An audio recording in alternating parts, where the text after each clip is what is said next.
శ్రీ సన్నిధి ప్రేక్షకులకు నమస్కారం. ఇంతవరకు ఏ ఆధ్యాత్మిక గురువు చెప్పనటువంటి రహస్యాల్ని ఈ రోజున మన ముందుకు తీసుకొచ్చారు గురువుగారు ఆదూరు ఉదయభాస్కర్ గారు. అశ్విని సూక్తము, అగ్ని సూక్తము, ఈ రెండిట్ల వల్ల ఆరోగ్యము అలాగే ఆర్థికము, ప్రతి మనిషి సుఖంగా జీవించడానికి కావాల్సినటువంటి సంపద ఏదైతే ఉందో ఆ సంపదని ఏ విధంగా సృష్టించుకోవచ్చు, సంపూర్ణ ఆరోగ్యాన్ని ఏ విధంగా పొందవచ్చు అనేవి అనేక సంవత్సరాలుగా రహస్యంగానే ఉంచారు గురువులందరూ కూడా. వేటి ద్వారా ఇవి మనం పొందవచ్చు, ఏవి మన దగ్గర ఉంటే మనం ఏవి నిత్యం పఠిస్తే సంపూర్ణ ఆరోగ్యంతోనూ సిరి సంపదలతోనూ ఉండగలుగుతాము అనే విషయాలని గురువులు కొద్దిమంది దగ్గరైనటువంటి శిష్యులకు మాత్రం చెప్తూ ఉండేవారు. కానీ మొట్టమొదటిసారిగా గురువుగారు ఏం చేశారంటే, ఇది అందరికీ చేరవలసినటువంటి విద్య, ప్రతి ఒక్కరూ కూడా ఆరోగ్యంగా ఉండడానికి సంపూర్ణ అర్హతతోనే ఈ భూమి మీదకి వచ్చారు. కాబట్టి అందరికీ కూడా సంపూర్ణ ఆరోగ్యం అందాలి.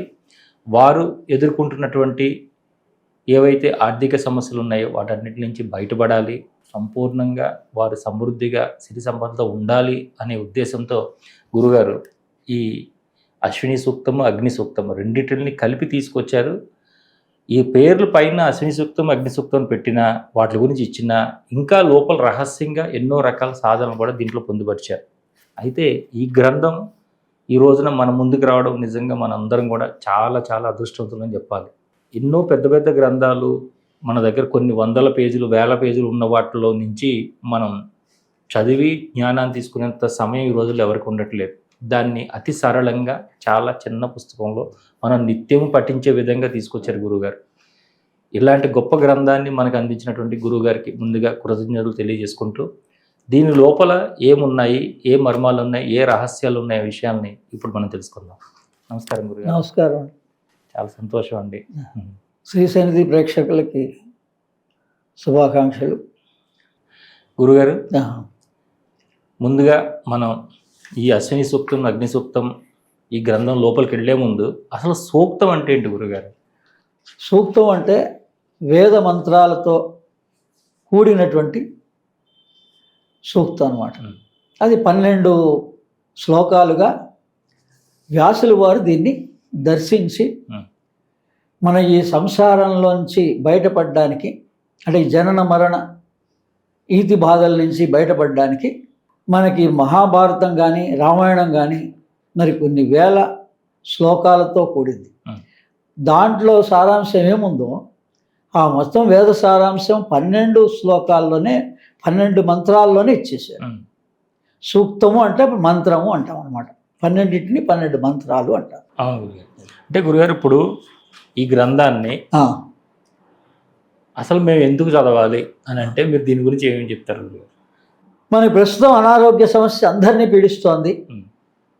మనం ఎంత ధనం సంపాదించినా కూడా 30% మెడికల్కి వెళ్ళిపోతుంది. గవర్నమెంట్గా కూడా రికార్డు ఉంది. అందుకని కనీసం ఒక 5% ధనంతో మనం ఆర్గానిక్ ఫుడ్ కనుక, మన ఆహారం అమృతం వస్తూ, జలం ఆరోగ్యం వస్తూ, మనం వెంటనే మార్పు చెందాలంటే ఏ మనిషి ఒప్పుకోవటంలే. డాక్టర్లు అందరూ ఏం చెప్తున్నారు, వాళ్ళు చెప్పక కాదు, ఒక్క మాటలోనే చెప్పారు. అన్నిటికీ రీజన్ విడిగా చెప్పటం లేదు. లైఫ్ స్టైల్ డిసీజెస్ అని చెప్పేశారు. మీ లైఫ్ స్టైల్ చేంజ్ చేసుకోమని కూడా చెప్పారు. కానీ ఏ మనిషి ఇప్పటివరకు వైద్యం తీసుకున్నటువంటి వాడు లైఫ్ స్టైల్ చేంజ్ చేసుకోలేకపోతున్నాడు.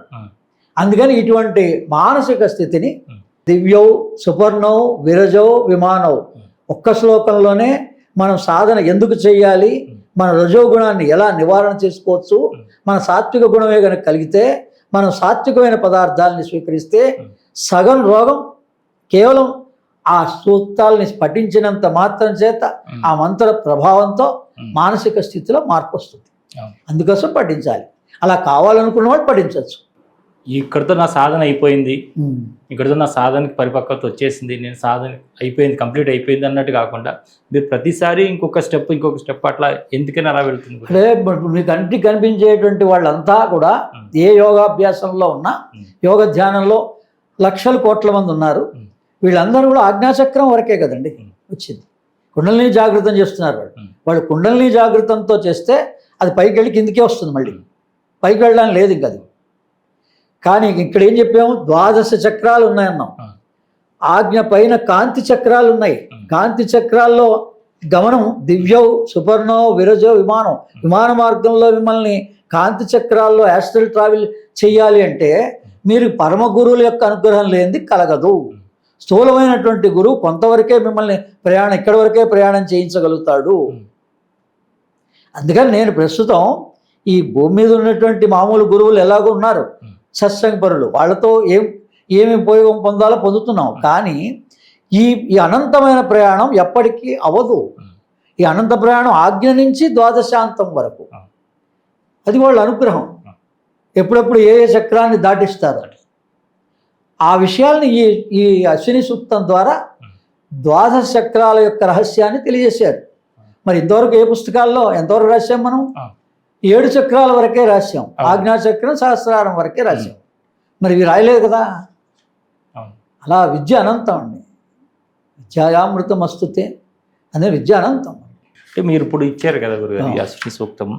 అంటే ఈ అశ్విని సూక్తానికి దీనికి ఏదన్నా రావడానికి ఏదైనా ఒక కథ కానీ ఇంకోటి కానీ ఏదన్నా?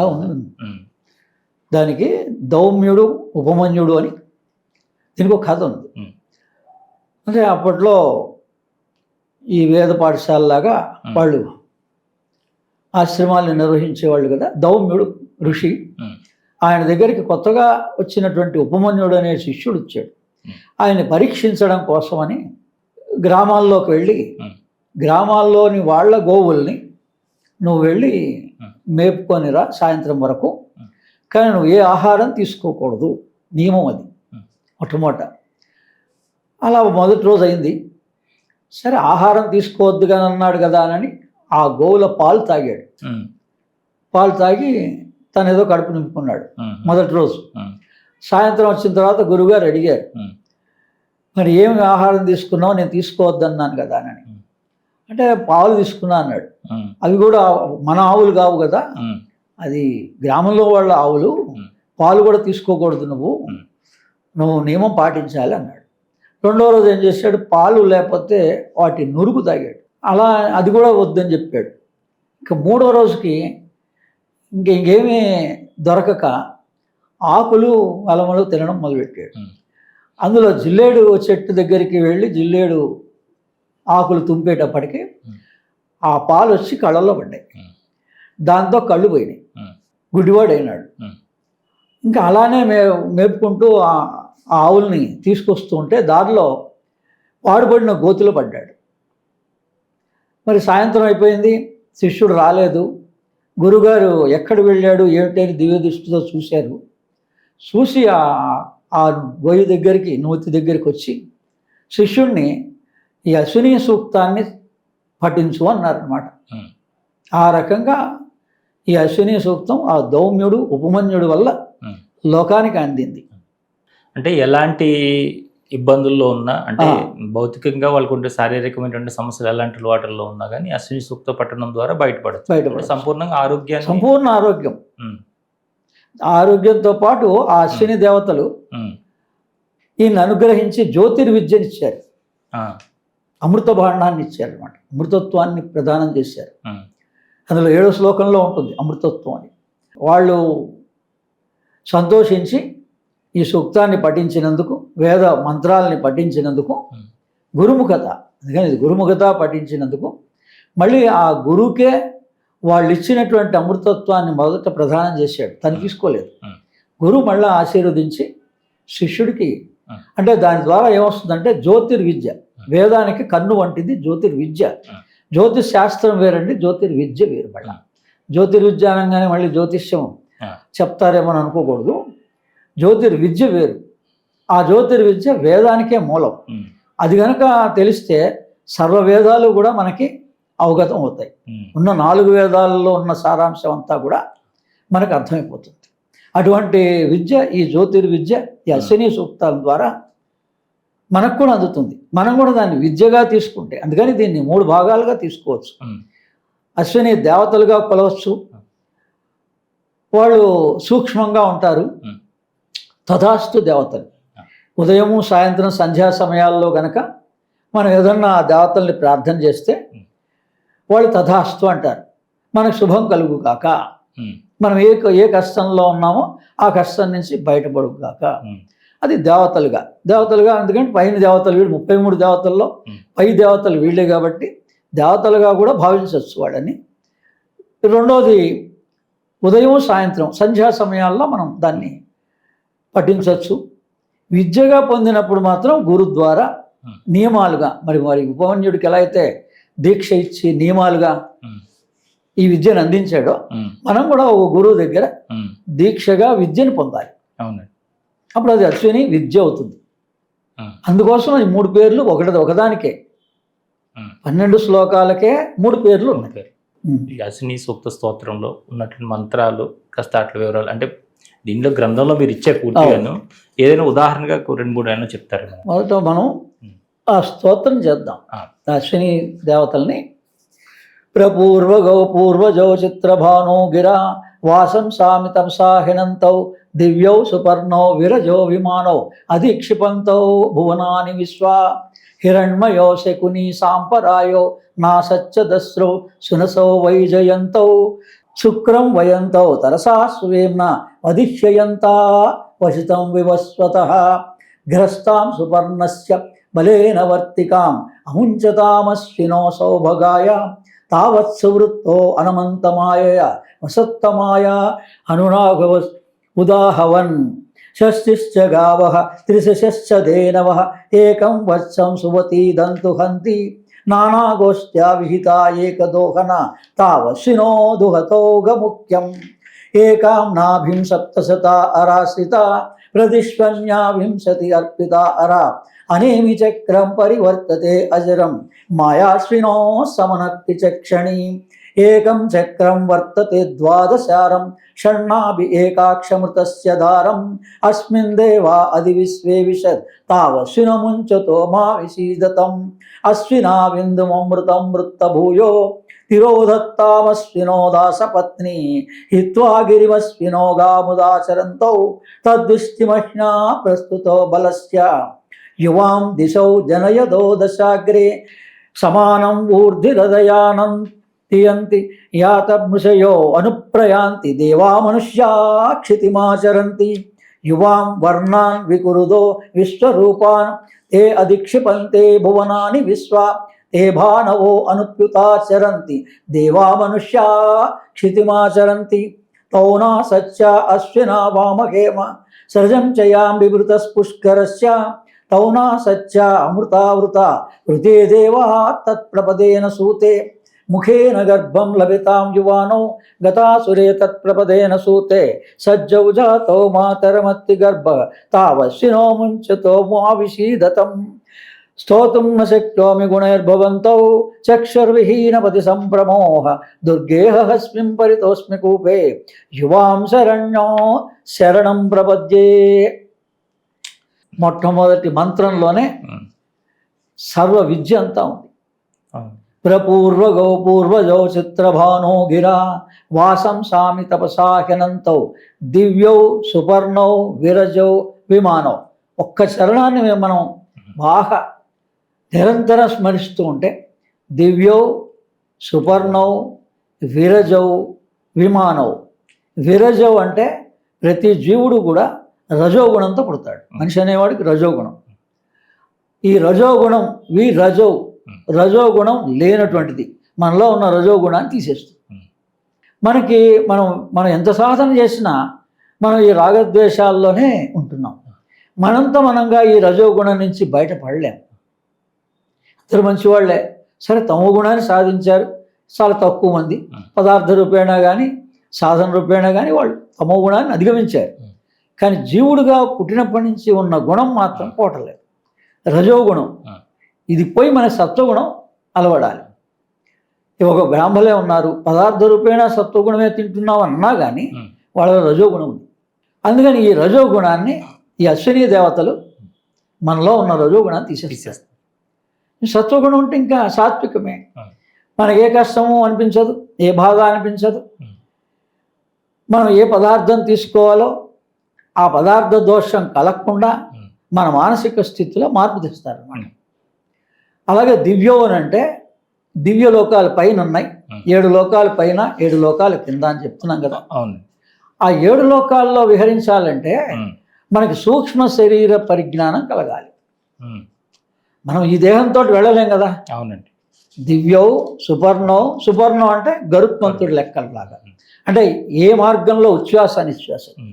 మన యోగం అంతా కూడా ఈ ఉచ్ఛ్వాస నిశ్వాసాలు శ్వాస మీదనే ఆధారపడుద్ది. అందుకని మనం శ్వాస మార్చుకుంటే జీవితం మారిపోతుంది. కానీ అది మార్చగలిగే శక్తి ప్రాణానికి ఉంది. మనం ఏదో కాసేపు ప్రాణాయామం చేయొచ్చు, 1 గంట సాధన చేయొచ్చు, 2 గంటలు చేయొచ్చు, 3 గంటలు ధ్యానం చేయొచ్చు. మరి 24 గంటల్లో మరి ఆ శ్వాసలో మార్పు రావాలి. అది ప్రాణం చేతిలో ఉంటుంది. మనం ప్రాణం మీద దృష్టి పెడితే అది మారుతుంది. అది సుపర్ణం.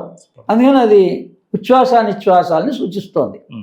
దివ్యలోకాల్లో ప్రతివాడికి కూడా విహరించాలని, దేవతల్ని దర్శించాలని ప్రతి మానవుడికి కోరిక ఉండాలని తప్పు లేదు.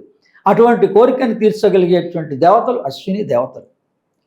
వాళ్ళు మరి ఏ మార్గంలో మనకి ఆ సహాయం చేస్తారంటే విమానం. ఈరోజు విమానం కనిపెట్టారండి. మరి ఆ స్తోత్రంలో కొన్ని వేల సంవత్సరాల క్రితమే విమానం అనే పేరు ఉంది. అంటే ఆకాశ గమనం చేయడం. విమానం అని అంటే ఈరోజు విమానం ఒక వస్తువుగా మనం వాడుకుంటున్నాం. కానీ మరి ఆ కాలంలో ఆకాశ గమనం చేసేటువంటి ఒక సాధనలు వాళ్ళకు ఉన్నాయి అప్పుడు కూడా. అందుకని మనం ఆకాశ గమనం ఈ నిద్రాస్థితిలో జాగ్రత్త అవస్థ దాటాక స్వప్నము సుషుప్తి అవస్థల్లో ఈ లోపల ఉన్నటువంటి 5 కోశాల్లో మనోమయ కోశము, ప్రాణమయ కోశము, విజ్ఞానమయ కోశము, ఈ 3 కలిసి విహరిస్తాయి. అది దివ్యౌ సుపర్ణౌ విరజౌ విమానౌ. అంత అద్భుతమైనటువంటి వేద మంత్రాలు. కేవలం ఒక్కొక్క శ్లోకాన్ని మనం కంఠస్థం చేస్తూ మొదట ఏమన్నా తప్పులు వచ్చినా భగవంతుడినే క్షమించమని ఆ దేవతలనే కోరి ఆరంభం అంటూ చెయ్యాలి మనం. తర్వాత సుస్వరంగా ఎవరిది ఉందో వాళ్ళది అనుకరించి అదే స్వరంగా మనం స్వీకరించవచ్చు. ప్రతిరోజు ఉదయం సాయంత్రం సంధ్యా సమయం కాబట్టి అసలు మనకి పగలు రాత్రి కలిగిస్తున్నది వాళ్ళే, అశ్విని దేవతలే. అందుకని ఆ సూర్యోదయ సూర్యాస్తమ సమయాల్లో ఆ ఎరుపుగా సూర్యుడు ఉన్నప్పుడు గనక పఠిస్తే ఆ 12వ శ్లోకంలో దాని నియమాలు కూడా రాశారు, ఎలా పాటించాలి సామాన్యులు అనేటువంటి. ఇప్పుడు దాకా ఈ విజ్ఞానము ఎందుకు సామాన్యులకు అందలేదంటారు గురుగారు? అంటే మనిషి అన్వేషణ అనేటువంటిది, తపన అనేటువంటిది ఉండాలి కదండి మనకి. అన్ని రాసినవి ఇది కొత్తగా రాసింది కాదు. శ్రీమాన్ ఎక్కిరాల కృష్ణమాచారి గారి 100వ జయంతి ఉత్సవాల సందర్భంగా ఆ మహానుభావుడు మొట్టమొదట ఈ అశ్విని సూక్తం పుస్తకాన్ని లోకానికి బయటికి తీసుకొచ్చారు. మరి 70 సంవత్సరాలు ఒక జీవితం గడిచిపోయింది. మరి మన పెద్దలు సూర్యోదయ సూర్యాస్తమయాల్లో మరి ఈ కాలానుగుణ్యంగా లేవలేకపోయినా ఒకప్పుడు సూర్య నమస్కారాలు చేసేవాళ్ళు, సూర్య ఉపాసన చేసేవాళ్ళు, మరి నదుల దగ్గర బావుల దగ్గర స్నానం చేసేవాళ్ళు, ఆరోగ్యంగా ఉండేవాళ్ళు. మరి అది మారిపోయినప్పుడు కనీసం ఈ సమయంలో ఈ సూక్తాన్ని పఠించాలి, ఈ ఆదిత్య హృదయాన్ని పఠించాలని మరి పెద్దలు మనకి పిల్లలకి నేర్పలేదు. అందుకని ఇది దాచడం కాదు. 70 ఏళ్ల క్రితమే అశ్విని సూక్తం అనేటువంటిది ఎక్కిరాల కృష్ణమాచారి గారి ద్వారా లోకానికి అందింది. ఆ తర్వాత మారెళ్ళ రామకృష్ణ గారి ద్వారా కూడా అందింది. నేను స్వయంగా కరోనా టైంలో ఈ దేవాలయాలన్నీ మూసేసినప్పుడు మరి ఎక్కడికి వెళ్ళడానికి కూడా లేదు. అందుకని ఆ రిస్ట్రిక్షన్ చేసినప్పుడు 3 వారాల్లో కూడా తర్వాత కూడా నేను ఆ గురువుల్ని ప్రార్థన చేశాను, ఏమండి మాకు దారి చూపించండి, మరి దేవతలను ఎలా ఆశ్రయించాలి. అందుకని వీళ్ళు అదృశ్య దేవతలు, అశ్విని దేవతలు ఎప్పుడూ ఉంటారు, నువ్వు ఎక్కడి దాకా దేవాలయం దాకా వెళ్ళక్కర్లే. ఈ 33 దేవతల్లో కూడా పై అంతస్తు దేవతలు అశ్విని దేవతలు అని నేను 2022లోనే ఒకసారి ఈ అశ్విని సూక్త పుస్తకాన్ని రాయడం జరిగింది. కానీ వివరాత్మకంగా దీక్షగా 3 నెలలు ఈ ఎండాకాలం మొత్తం కూడా ఆ అశ్విని దేవతల దీక్షను వహించి ఈ 3 ఇందులో అశ్విని సూక్తము, అగ్ని సూక్తము, మంత్రపుష్పం, ఈ 3 ఉన్నాయండి. అంటే గురుగారు ఇప్పుడు అశ్విని సూక్తంలో సంపూర్ణ ఆరోగ్యం ఎట్లా సిద్ధిస్తుంది అంటే ఉదయం సాయంత్రం సంధ్యా సమయాల్లో అశ్విని సూక్తాన్ని అంటే ఈ 12 అవును శ్లోకాలు ఏమైతే ఉన్నాయో వీటిని పఠించడం ద్వారా అవును వాళ్ళకి సిద్ధిస్తుంది. ఆరోగ్యం, సంపూర్ణ ఆరోగ్యం తప్పనిసరిగా సిద్ధిస్తుంది. అవే కాకుండా దీంట్లో సూక్ష్మ శరీరయానం కూడా ఉంది. పంచకోశాల శుద్ధి ఉంది. విద్యగా మనం పొందినప్పుడు మన మిగిలిన అవసరాలన్నీ తీరుతాయి. అవునండి. అది అంటే దీంట్లో మళ్ళీ ఇంకొకటి రాశారు గురుగారు, మీరు అగ్ని సూక్తం గురించి రాశారు. అంటే ఈ అగ్ని సూక్తము అంటే ఏంటి, దాని కాస్త వివరణ. అగ్ని సూక్తం అగ్నిమీళే పురోహితం యజ్ఞస్య దేవాహుతం హోతారం రత్నదాతమం. ఋగ్వేదంలో మొట్టమొదటి మంత్రం అగ్ని. అందుకని మనం జీవిస్తున్నామంటే మన జీవనానికి ఆధారం జననం నుంచి మరణం దాకా మన వెంట ఉన్నటువంటిది. మన దేవతలు కనపడతారో లేదో తెలియదు, గురువులు కనపడతారో తెలీదు, కానీ అవి మధ్యలో తాత్కాలికంగా జరుగుతూ ఉంటాయి. కానీ జననం నుంచి మరణం దాకా మన వెంటాడుతూ ఉన్నటువంటిది ప్రాణమే. మన లోపల అగ్నిని ప్రాణాగ్ని అంటారు. ప్రాణమే అగ్ని. ఆ అగ్ని ప్రాణంగాను ప్రణవంగాను ఉంటుంది మన దేహంలో. అగ్నినే భగవంతుడు, పరమాత్మ, ఆత్మ అని కూడా అంటారు. ఆత్మ మన లోపల ప్రాణంగాను ప్రణవంగాను ఉంది, ఓంకారంగాను ఉంది. శబ్దాన్ని దహరాకాశంలో శబ్దంగా, అది వాక్కుకి మూలం. మనం ఇప్పుడు వాక్కు పలుకుతున్నామంటే, మంత్రం పలుకుతున్నామంటే, రమణ మహర్షి ఏమన్నాడంటే కావ్యకంఠ వశిష్ఠ మహామునికి, ఈ మంత్రం ఎక్కడి నుంచి వస్తుందో చూడు, పరిశీలించు. ఈ వాక్కు ఎక్కడి నుంచి వస్తుందో నీలో పరిశీలించు. ఈ వాక్కుకు మూలం భగవంతుడే, నీ భగవత్ సాక్షాత్కారం అయిపోతుంది అన్నాడు. అందుకని మన లోపలున్న దహర ఆకాశంలో శబ్దం అనేది శబ్దగుణం కదా. ఆకాశం అంటే శబ్దగుణం. శబ్దం పుట్టడం మనం అనుకుంటున్నాం వాక్ అంటే విశుద్ధం నుంచి వస్తుందని. ఇది రావడం విశుద్ధం నుంచి వస్తుంది, పుట్టడం దహర ఆకాశంలో పుడుతుంది. అక్కడే ప్రాణాగ్ని అన్నారు దాన్ని. ఆ అగ్ని లేకపోతే శబ్దం రాదు. అగ్ని వాయు సమ్మేళనమే ప్రాణం. అందుకని అగ్నికి, వాయువుకి, ఆకాశానికి అవినాభావ సంబంధం ఉంది. అగ్ని యోగం అంటాం కదా. అగ్ని యోగం అంటే ఏంటి గురు అగ్ని యోగం అంటే? దాన్ని అంటే మొట్టమొదట మన మనిషి ప్రధానమైన అంశాలు మనస్సు, ప్రాణం. ప్రాణం లేనిది మనస్సు లేదు, మనస్సు లేనిది ప్రాణం లేదు. ఈ రెండు కూడా ఏకంగా ఉన్నప్పుడు ఆత్మ. ఏకంగా ఉన్నప్పుడు ఆత్మ. మన సృష్టి క్రమంలో మన జీవుడుగా, మనకు ఒక కోరిక జీవుడుగా ఎప్పుడైతే ఆవిర్భవించామో అప్పుడు మనస్సు ఏర్పడింది, ప్రాణం ఏర్పడింది. మళ్ళీ తిరిగి మనం ఈ ప్రాణాన్ని మనస్సుని కలపడమే యోగం. దాన్నే ప్రాణంతో కలుపుతున్నాం కాబట్టి అగ్ని యోగం అంటారు. అగ్ని యోగాన్ని ఏ విధంగా సిద్ధించుకోవాలి అంటే ఇందులో మనం అగ్ని సూక్తం రాశాం కదా, 9 శ్లోకాల యొక్క ప్రయోజనం రాశాం. దీని వెంటనే అగ్ని యోగం కూడా రాశాం. అందుకని ఆ అగ్ని యోగాన్ని మనం ఎలా ఆచరించాలనేది పుస్తకంలో వివరం ఇవ్వబడింది. ఇప్పుడు దీక్ష తీసుకున్న సాధకులకి విద్య కానీ యోగం కానీ మనం నేర్పించవచ్చు. మనం సంవత్సరంలో 12 పూర్ణములు ఉన్నాయి కదా. విశేషంగా ఆషాఢ పూర్ణం, గురు పూర్ణమి అది ఒకటే తెలుసు అందరికీ. కానీ దత్త పూర్ణం ఉంది, కార్తీక పూర్ణం ఉంది, బుద్ధ పూర్ణం ఉంది. తర్వాత శ్రావణ మాసంలో రాఘవేంద్ర స్వామి శ్రావణ పూర్ణిమ. ఇలా 5 పూర్ణిమలు ప్రతి సంవత్సరం విశేషంగా ఉంటాయి. మనం పంచభూతాత్మకమైన శరీరం. మీకు ఈ 5 పంచభూతాలు సహకరించాలి. ఈ 5టికి 5 రకాల యోగాలు ఉంటాయి. అందుకోసం ఒక గురు ద్వారా ఈ 5 రోజులు కూడా ప్రతి సంవత్సరం దీక్షలుగా స్వీకరించిన వాళ్ళకి ఈ యోగ రహస్యం తెలియబడుతుంది. ఈ అగ్ని సూక్తం అనేది ఎప్పుడెప్పుడు చేసుకోవాలా ఏంటి, దీనికి సమయాలు ఏముంటాయి, ఎట్లా ఆచరించాలి గురుగారు? అంటే ఇప్పుడు ఈ సూక్తాలని విడిగా ఉన్నాయి కదండి. 2 సూక్తాలు ఇచ్చాం, అగ్ని సూక్తం, అశ్వి సూక్తం. కానీ దీని మూలం ఏది? వేదమే కదా. మరి వేదంలో ఒకటే మనకి దేవతలుగా భావించి అగ్ని అంటే యజ్ఞమే ఒకటే అనుకుంటారు అందరూ.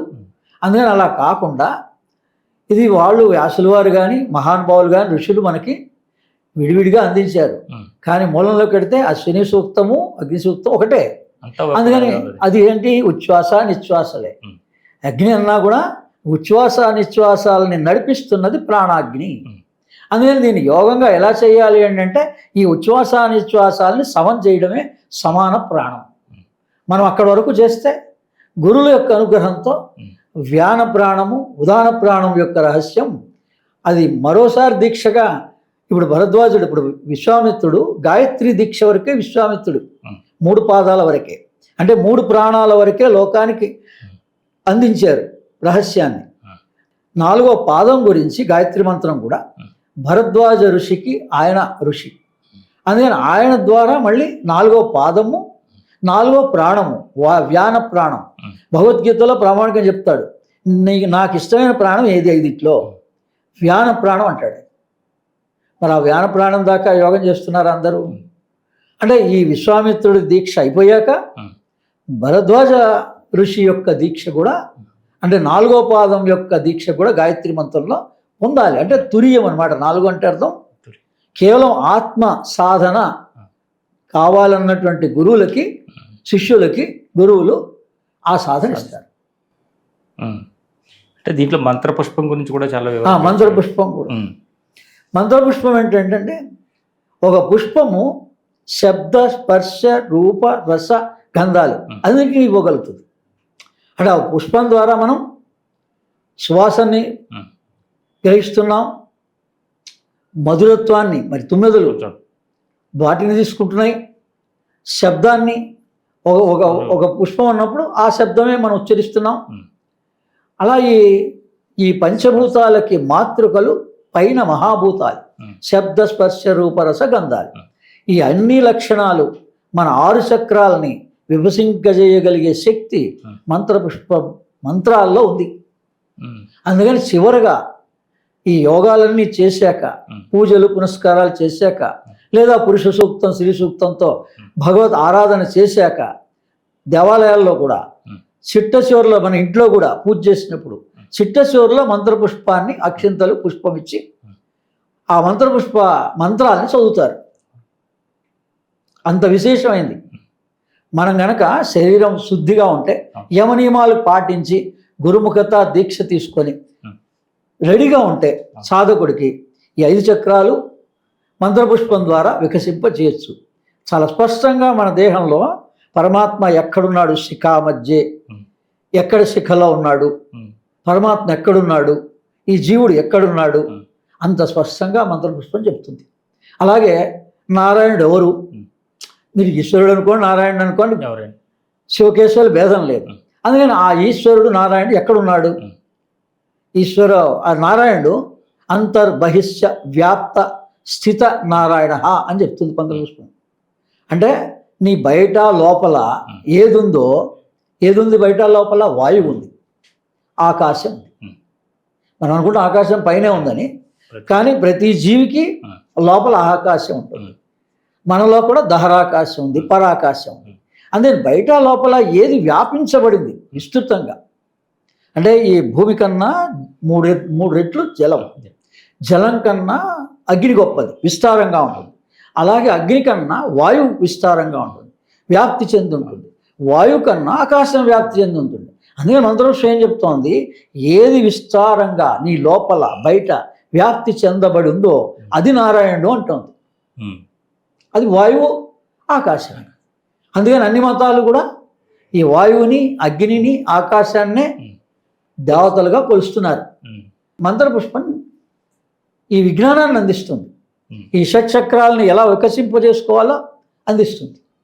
అందుకని మొదట మనం ఈ దేహశుద్ధి, మూలాధార శుద్ధి, ఈ అనారోగ్యాలని కనుక అశ్విని సూక్తం ద్వారా నివారణ చేసుకుంటే యోగంలో ప్రవేశిస్తే అగ్ని యోగం. అప్పుడు ఏ యోగం చేసిన ప్రాణమే, ఉచ్ఛ్వాసానిశ్వాసాలతో చేసేది యోగము, మనస్సు ప్రాణంతో కలిపి చేసేది యోగము. అందుకని ఈ యోగం చేసిన తర్వాత అప్పుడు మనకి గురువు యొక్క అనుగ్రహంతో ఈ 6 చక్రాలు కూడా మంత్రపుష్ప మంత్రాలతో శుద్ధైపోతాయి. అంటే ఆ మంత్రపుష్పంని ఒకసారి మీ ద్వారా విని దాని వివరం మరి కాస్త చెప్తారండి. తప్పనిసరిగా అండి. మంత్రపుష్పం ఓం ధాతా పురస్తాజ్యముదాజహర్ శక్ర ప్రవిద్వాన్ ప్రవిధశ్చ తమేవ విద్వాం అమృత ఇవ భవతి నాణ్య పంద అయనాయ విద్వతి. అంటే ఈ పరమాత్మను ధ్యానించడం వలన మనకి అమృతత్వం లభిస్తుంది. మంత్రపుష్పం ద్వారా మనకి ఏంటంటే ప్రయోజనము అంటే, మనం ఏ అమృతత్వాన్ని దేవతలు పొందారో మనం కూడా ఈ అగ్నియోగము, అగ్ని సూక్తము, అశ్విని సూక్త పారాయణ వల్ల కొంత సాధన చేసిన తర్వాత ప్రతిరోజు కూడా మంత్రపుష్పం చదువుతున్నాం. అందుకని ఆ మంత్రపుష్పం వల్ల మనకు అమృతత్వ ప్రాప్తి, మోక్ష ప్రాప్తి కలుగుతుంది. అంటే ఆ పుష్పం వల్ల మనలోని షట్ చక్రాలు కూడా వికసించబడతాయి. అంటే పుష్పానికి రేకులన్నీ ఆ మూలానికి ఎలా అయితే అంటిపెట్టుకొని ఉన్నాయో అలాగే మన చక్రాలన్నీ కూడా, యోగం అంటే విడివిడిగా కాదు, ఏకత్వమే యోగం, అనేకత్వం కాదు యోగం అంటే. అందుకని అటువంటి స్థితిని మనకి ఈ పుష్పాలు కలిగిస్తాయి. సహస్రశీర్షాహుం దేవం విశ్వాక్షం విశ్వసంభవం విశ్వం నారాయణం దేవం అక్షరం పరమం పదం విశ్వతః పరమాన్వితం విశ్వం నారాయణం హరిం విశ్వమే వేదం పురుషః స్తదిత్స్వముపజీవతి పతిం విశ్వస్యాత్మ్యే స్వరం శాశ్వతం శివమచ్యుతం నారాయణం మహాజ్ఞేయం విశ్వాత్మానం పరాయణం నారాయణ పరంజ్యోతి ఆత్మనారాయణ పరః నారాయణ పరం బ్రహ్మ తత్వం నారాయణ పరః నారాయణ పరోధ్యాత ధ్యానం నారాయణ పరః యశ్శక్కించ జగత్సర్వం దృశ్యతే శ్రూయతేపి వా అంతర్బహిష్య సత్సర్వం వ్యాప్త నారాయణ స్థితః అనంతమవ్యయం కవిం సముద్రేంతం విశ్వసంభవం పద్మకోశం ప్రతీకాశం హృదయం చాప్యదో ముఖం అధోనిశ్చ వితశ్చాంతే నాభ్యాముపరి తిష్టతి జ్వాలామాలాకులం భాతి విశ్వస్యాతనం మహత్ సంతతం శిలాభిస్తుః లంభత్యోకోశ సన్నిభం తస్యాం తే సుషిరం సూక్ష్మం తస్మిన్ తస్సర్వం ప్రతిష్ఠితం తస్య మధ్యే మహా అగ్ని విశ్వాశ్చి రిశ్వతో ముఖః సోగ్రభుః గిరిభజ నిష్ట అంతరః మజరః కవి తిర్యగూఢ్వం మదస్యాయి రస్య యంతస్య సన్నతౌ సంతాపయతి స్వం దేహ మాపాదతల మస్తకం తస్య మధ్యే అగ్నిశిఖ అనిర్యోర్యో ఊర్ధ్వ వ్యవస్థితః నీలతో యదమశ్చ విద్యుల్లేఖే ఖేవభాస్వరః నీవార శూకవస్తన్వి పీత భాస్వచ్చ నూపమా తస్యా శిఖాయా మధ్యే పరమాత్మా వ్యవస్థితః స బ్రహ్మ శివః స హరి శ్రేష్ఠోక్షరః పరమస్వరాట్. ఈ విధంగా మొత్తం యోపాం పుష్పం వేద పుష్పవాన్ ప్రజావాన్ పశువాన్ భవతి చంద్రమా వా అపాం పుష్పం పుష్పవాన్ ప్రజావాన్ పశువాన్ భవతి ఏవం వేద యోపామాయతనం వేద ఆయతనవాన్ భవతి అగ్నిర్వా అపామాయతనం ఆయతనవాన్ భవతి యో అగ్నిరపారాయతనం ఆయతనవాన్ భవతి యో వా అగ్నిరాయతనం ఆయతనవాన్ భవతి ఏవం వేద అని ఈ విధంగా మంత్రపుష్పం ఉంటుంది. అంటే ఏవం వేద అంటే ఈ విధంగా వేదాన్ని, వేదం ద్వారా ఆ పరమాత్మ యొక్క స్వరూపాన్ని మన దేహంలో ఎక్కడుంది అని వివరాత్మకంగా నేను తెలుసుకోగలుగుతున్నాను. తస్యా శిఖాయా మధ్య పరమాత్మ వ్యవస్థిత. శిఖ మధ్యలో పరమాత్మ ఎంత ఈ వడ్ల గింజ యొక్క సన్నటి ధార ఎంత ఉందో అంతలాగా అటువంటి దాంట్లో మనకి మూలాధారం నుంచి బ్రహ్మరంధ్ర పర్యంతం మనకు ఒక సుషుమ్న నాడి ఉంది. అందులో శిఖలో పైన ఈ పరమాత్మ ప్రతిష్టమై ఉన్నాడు అని చాలా స్పష్టంగా మనం అడిగేటువంటి ప్రశ్నలన్నిటికీ, ఆధ్యాత్మికంలో అడిగే ప్రశ్నలన్నిటికీ మంత్రపుష్పంలో సమాధానం దొరుకుతుంది. ఇదంతా జ్యోతిర్విద్య. వేదం అన్నాం కదా, పేర్లు ఏదున్నా, అశ్విని సూక్తం అన్నా ఏదున్నా 12 శ్లోకాల్లో 12 చక్రాలు ఉన్నాయి. అందరికీ 7 చక్రాలు అనే తెలుసు. మన లోపల 12 చక్రాలు ఉన్నాయి. ఆజ్ఞాచక్రం పైన ఉన్నాయి. అంటే విశుద్ధం దాటాక ఈ ఆజ్ఞాచక్ర పర్యంతం కాంతి చక్రాలు 7 ఉన్నాయి. అంటే ఈ ఆజ్ఞాచక్రం పైన మనోన్మని, ఉన్మని ఉంది. దాని తర్వాత సహస్రార బ్రహ్మరంధ్రం, దాని తర్వాత శింశుమారం, దాని తర్వాత ద్వాదశాంతం, చిట్ట చివరిది ద్వాదశాంతం. ఇలా 12 చక్రాలు ఉన్నాయన్నమాట. ఇవి 12 చక్రాలు. వీటి యొక్క విజ్ఞానమే జ్యోతిర్విద్య. అదే అశ్విని సూక్తం ద్వారా అందింది. అలాగే ఈ అగ్ని సూక్తంలో 9 శ్లోకాల ద్వారా 9 మంత్రాల ద్వారా నవగ్రహ దోషం పోవడానికి అగ్ని సూక్తం పనిచేస్తుంది మనలో. అలాగే ఈ అశ్విని సూక్తంలో 6వ సూక్తంలో మన శోకాన్ని నివారణ చేసేటువంటి మంత్రం ఉంది అశ్విని సూక్తంలో. 7వ దాంట్లో అమృతత్వాన్ని ప్రదానం చేసే మంత్రం ఉంది. 8, 9వ దాంట్లో అసలు మనకి సమస్యలు ఎందుకు వస్తున్నాయి, మానసిక సమస్యలు, అది ఆ అంతరార్థం 8, 9 ఉంది. కొంచెం వివరం చెప్తారా? దాని వివరం ఏంటంటే, యువాం దిశో జనయదో దశాగ్రే సమానం ఊర్ధిరదయానం వియంతి తాసాం యాతం విషయో అనుప్రయాంతి దేవా మనుష్యా క్షితిమాచరంతి. యువాం దిశో, ఈ దిశలు కల్పించింది అశ్విని దేవతలు. పగలు రాత్రి ఈ అన్ని దిక్కులు కల్పించింది. వాళ్ళు ఒక క్రమమైనటువంటి కాల గమనాన్ని ఏర్పాటు చేశారు. సర్వజీవరాశులు కూడా ఆ కాల గమనానుసారంగా ప్రవర్తిస్తున్నాయి, ప్రకృతి అనుసారంగా ప్రవర్తిస్తుంది. సామాన్యంగా మనం అర్థం చేసుకోవాలంటే ప్రతి జంతువు ప్రకృతి నియమబద్ధంగా ఋతువులకు అనుగుణంగా ఏ ఋతువులో ఏ పదార్థం తీసుకోవాలి, ఎలా ఉండాలి, అది కాలానుగుణ్యంగా ప్రవర్తిస్తోంది. కానీ మనిషి ఒక్కడు మాత్రం దేవా మనుష్యా క్షితిమాచరంతి. ఈ మనుషుడు మాత్రం తన మనసుకి ఇష్టమైనటువంటి మార్గంలో ప్రయాణించి అధోగతి పాలవుతున్నాడు అని ఈ 8వ శ్లోకము. మళ్ళీ యువాం వర్ణాన్ వికృదో, దిశలు ఏర్పాటు చేశారు అశ్విని దేవతలు, వర్ణాలను ఏర్పాటు చేశారు. సూర్యుని యొక్క 7 వర్ణాలని, 7 రోజుల్ని, ఏ రోజు ఏ పదార్థం ఎలా తీసుకోవాలి, సూర్యుని యొక్క కిరణాలను ఎలా ఉపయోగించుకోవాలి. ఒక గోవు ఉపయోగించుకొని అమృతత్వాన్ని ప్రసాదిస్తోంది, మరి ఒక పశువు జనులకే అమృతత్వాన్ని ఇస్తోంది, మరి మనుషులు విషాన్ని రాగద్వేషాలని ప్రదానం చేస్తున్నారు. ఎందువల్ల జరుగుతోంది అంటే, చివర దేవా మనుష్య క్షితిమాచరంతి. ఈ మనుషులు తమ ఇష్టానుసారం ఈ 24 గంటల సమయాన్ని, కాలగమనాన్ని, సూర్యుని యొక్క కిరణాలని ఉపయోగించుకోకుండా తన ఇష్టానుసారం ప్రవర్తించినందుకే ఈ కష్టాలన్నీ వచ్చాయన్నది రహస్యాన్ని 8, 9 శ్లోకాల్లో సంపూర్ణంగా వివరించారు. 7వ శ్లోకంలో అశ్వినా విందుమమృతం వృత్తభూయో తిరోధత్తామశ్వినో దాసపత్ని హిత్వా గిరిమశ్వినోగా ముదాచరంతో తద్విష్టిమక్నా ప్రస్తుతో బలస్య. అశ్వినా విందుమమృతం, అశ్విని దేవతలు మనకి అమృతత్వాన్ని ప్రసాదించడానికి సూర్యోదయ సూర్యాస్తమ సమయాల్లో తదాస్తు దేవతలుగా ఉన్నారు. మనం వాళ్ళని స్మరించడం లేదు, సంధ్యా వందనం చేయటం లేదు. వందనమే, మీరు ఏ డ్రెస్లో ఉన్నారా, ఎందులో ఉన్నారా కాదు. సూర్యోదయం అయింది, సూర్యాస్తమం అయింది, చదువుకోని వాళ్ళు వందనాలు చేస్తున్నారు ఈ రోజున.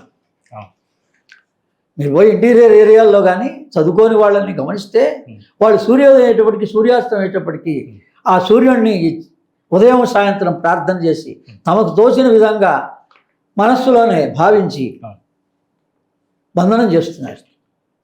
ఇతర మతాలందరూ చేస్తున్నారు, మనవాళ్ళు చేస్తున్నారు, మనం 3 సార్లు సంధ్యావందనం చేస్తున్నాం. కానీ దీన్ని ప్రజలందరికీ, కుటుంబంలోని వాళ్ళందరి చేత కూడా ఈ వందనాన్ని సులభ పద్ధతిలో ఎలా ఆచరింపజేయాలి అంటే ఇటువంటి స్తోక్తాల ద్వారా, సూక్తాల ద్వారా, స్తోత్రాల ద్వారా కనుక వాళ్ళకి ఏది ఎలా వీలు అనిపిస్తే ఆ రకంగా మనం అందిస్తే మనం కూడా అమృతత్వాన్ని పొందుతాం. అమృతత్వం అంటే ఏంటంటే మరణ భయం పోవడం అండి. మనిషికి ఉన్న భయం వల్ల, రేపటి భయం వల్ల ఎన్ని కోట్లున్నా కూడా సరిపోకపోవడానికి కారణం రేపటి భయమే వెంటాడుతోంది. మనిషికి ఆ భయం ఉండకూడదు. మన టైం వచ్చినప్పుడు మనం ఎలా పోతామని అందరికీ తెలుసు. మరి తెలిసినప్పుడు భయం ఏంటి? ఏ కర్మ ఆచరించాలో ఒప్పుకునే మనం ఈ కర్మను ఆచరిస్తామని చెప్పి వాగ్దానం చేసి తల్లి గర్భం నుంచి బయటపడ్డాం. ఇప్పుడు దాన్ని తప్పించుకోవడానికి ప్రయత్నాలు చేస్తున్నాం. కొన్ని తప్పించుకోవచ్చు, మన కష్టంగా ఉంది కాబట్టి తప్పించుకోవచ్చు, తప్పులేదు. కానీ అనేక మళ్ళీ కర్మలు అంటించుకోవాల్సిన గత్యంతరం ఎందుకు వస్తుంది? భయమే మృత్యు అండి. యమధర్మరాజుని అడుగుతాడు యక్షప్రశ్నల్లో, మృత్యు అంటే ఏంటంటే భయమే మృత్యువు. ఈ భయాన్ని తొలగించుకోవడమే అమృతత్వం. ఇది గురుముఖత విద్య ద్వారా మనం గనక పొందగలిగితే ఈ అశ్విని సూక్తం ద్వారా కూడా మన అమృతత్వాన్ని పొందొచ్చు. చిట్ట చివరిలో స్తోతుం న శక్నోమి గుణైర్భవంతో చక్షుర్విహీనపది సంప్రమోహ దుర్గేహ హస్మిం పరితోస్మి కూపే యువాం శరణ్యో శరణం ప్రపద్యే. అసలు మనం గుడికి వెళ్తున్నాం, గురువు దగ్గరికి వెళ్తున్నాం, పెద్దల దగ్గరికి వెళ్తున్నాం, లేదా ఒక ఆఫీసర్ దగ్గరికి వెళ్తున్నాం, ఒక పని కావాలని వెళ్తున్నాం. మరి ఇవన్నీ సక్రమంగా జరగాలి అంటే మనకు వేదం శాస్త్రం చాలా సులభమైన పద్ధతి అందించింది. శరణాగతి ఎలా పొందాలి, శరణాగతి ఎలా పొందాలో యువాం శరణ్యో శరణం ప్రపద్యే. ఏ గుడి పోయినా ఈ 12వ శ్లోకం చదువుకోండి చాలు. ఏ పెద్దల దగ్గరికి వెళ్ళినా మనసులో చదువుకొని వాళ్ళ దగ్గర అడగండి, మీ పనులు అయిపోతాయి. అట్లా మనసే కదా. ఇప్పుడు అవతల వ్యక్తిలో ఉన్నది మనసే, మనలో ఉన్నది మనసే. రాగద్వేషం వల్లనే మన పని అవుతుంది కాదు సందేహం. మనసు మారిపోతుంది. మనం భగవంతుని ప్రార్థిస్తే ఆ భగవంతుడు అవతల వాడి మనసులో అక్కడ మన భగవంతుడే ఉన్నాడు కదా. ఆత్మగా అతనిలోనూ ఉన్నది ఆత్మే, మనలోనూ ఉంది ఆత్మే. మనం ఆ ఆత్మని ఎలా ప్రేరణ చెందవచ్చు, శరణాగతి పొందితే ఆ ఆత్మ ప్రేరణ పొందొచ్చు. మనకు కావాల్సిన సర్వ ప్రయోజనాలు ఇలా మామూలుగా ఆరోగ్యం అయితే మామూలుగా చదివినట్టు ఎలాగూ దేవతలకు వైద్యులు కాబట్టి వాళ్ళు ఆరోగ్యాన్ని మనకు అందిస్తారంటే వెంటనే మనకు పదార్థ రూపేణనో ఏదో అందిస్తారని కాదు. మన మనస్సులో ఈ దోషం మనకి ఎందుకు వచ్చింది, ఈ రోగం ఎందుకు వచ్చింది అనేది ఆ వ్యక్తికే తెలుసు. డాక్టర్కి తెలియదు, తల్లిదండ్రులకు తెలియదు, ఎవరికి తెలియదు. ఏదో ఒక దోషం జరిగితేనే మనకి ఇది వ్యాధిగా పీడింపబడుతోంది. ఒక పదార్థ దోషం వల్ల జరుగుతోంది.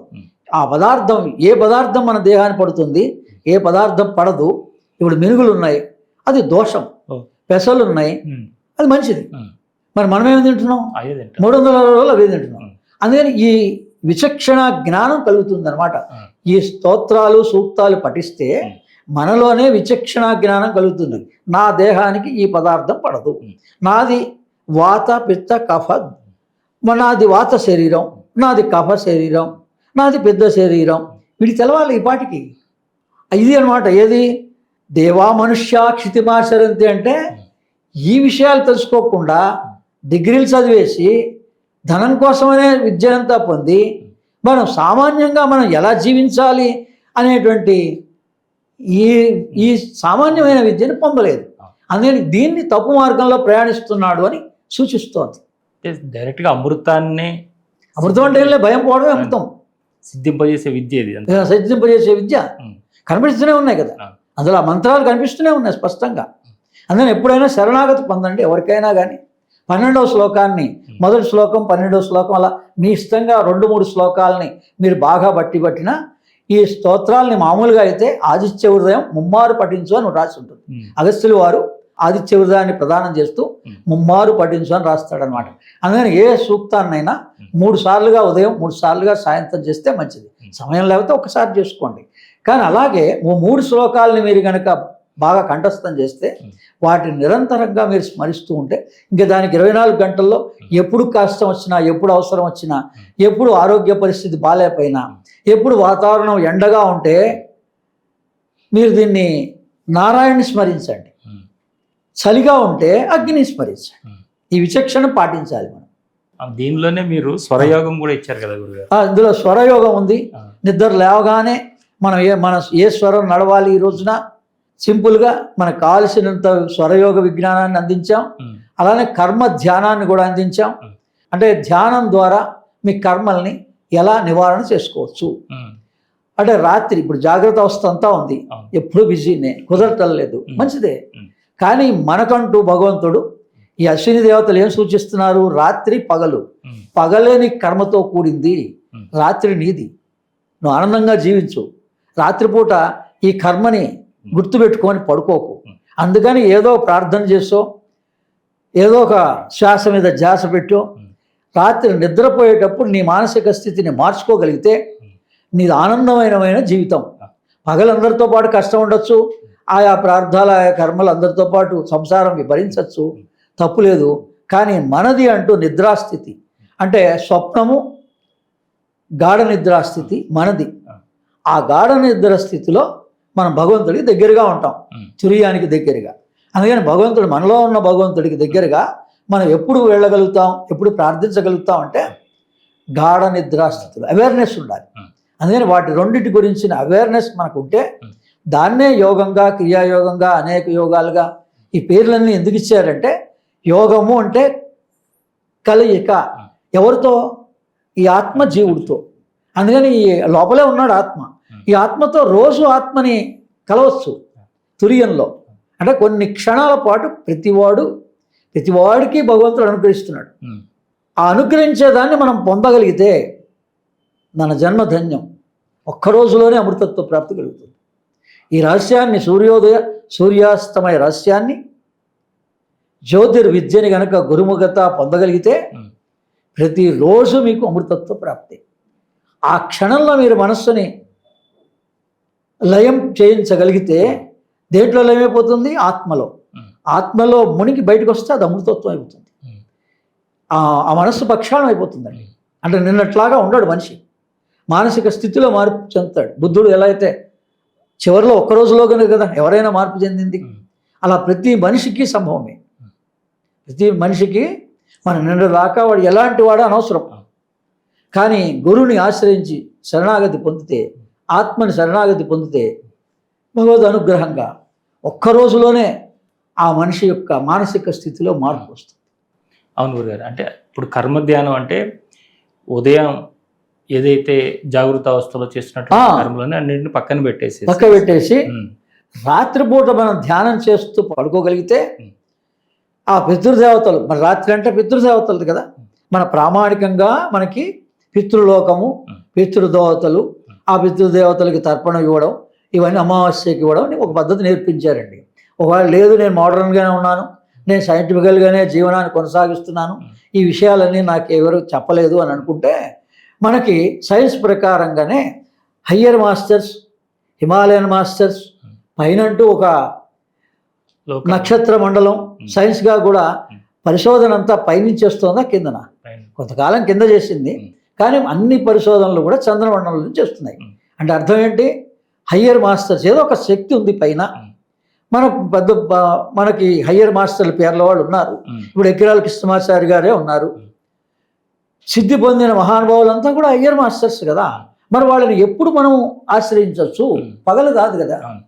నేను రాత్రిపూట ధ్యానం చేస్తూ వాళ్ళని ప్రార్థన చేస్తూ, నాకు ఈ కష్టాలు ఎందుకు వచ్చినాయి, నేను ఈ 3 నెలల దీక్షలో నేను గ్రహించిన అనుభవం ఏంటంటే, సినిమా రీల్ చూపించినట్టుగా ఈ జన్మలో మనం చేసిన పొరపాట్లన్నీ ఒక్కసారిగా ఒక్క నిమిషంలో 2 నిమిషాల్లో చూపించేశారు. బాబు ఇదేదో ఎవరిదో కర్మ, ఎవరిదో నీకు అంటింది, లేకపోతే ఏదో బ్లాక్ మ్యాజిక్ అంటింది, లేకపోతే ఏదో దోషం అంటింది, లేకపోతే అక్కడ పోతే అంటింది, ఈ భ్రమలన్నీ తీసేయి. Every life is individual, every soul is perfect. ఇది నీ జీవితం నీదే. అందుకని నీ జీవితాన్ని అమృతత్వంగా మలుచుకుంటావో, కర్మానుసారంగా లేని కర్మల్ని మళ్ళీ చేసిన పొరపాట్లనే మళ్ళీ చేస్తూ మళ్ళీ కర్మనే అనుభవిస్తావు. అది నీ చేతిలో ఉంది. అందుకని ఇది గతంలో నువ్వు చేసినటువంటి పొరపాట్ల వల్లనే ఈ రోజున ఈ అనారోగ్యం కానీ ఈ మానసిక స్థితి కానీ కలిగింది అని నాకు చాలా స్పష్టంగా పరమ గురువులు అనేక సార్లు ప్రతి నెల జగ్నేక రాత్రి అంటే మాస శివరాత్రి వస్తుంది. ప్రతి నెల శివుడు, ఈశ్వరుడు, అందరూ బోలాశంకరుడు కదా, ఈశ్వరుడు అందరినీ కటాక్షిస్తాడు. మీరేం చేసినా చేయకపోయినా జలంతో ఈశ్వరాభిషేకం చేస్తే చాలు కదా, ఓం నమ శివాయ అంటే చాలు కదా. అందుకని ఆయన ప్రతి నెల మాస శివరాత్రి రోజున కనుక మనం జాగరణ చేయగలిగితే ఈశ్వర కటాక్షం కలిగి తీరుతుంది. మనం ఏం కోరామో ఈ కర్మ ధ్యానం ద్వారా రాత్రి మనకి అటువంటి మానసిక స్థితిలో మెలకు వచ్చి మనకి స్వప్నంలో ఆయా విషయాలన్నీ, మనం చేసిన పొరపాట్లన్నీ స్పష్టంగా కనిపిస్తాయి. దాన్ని సరిదిద్దుకోవచ్చు. ఇంకా అక్కడ శరణాగతి పొందడమే. మీరు అక్కడ కర్మ ఏం చేయక్కర్లే. ఇది జ్ఞాన మార్గం. అనేక మంది గురువులు కూడా జ్ఞాన మార్గాన్ని అందించారు.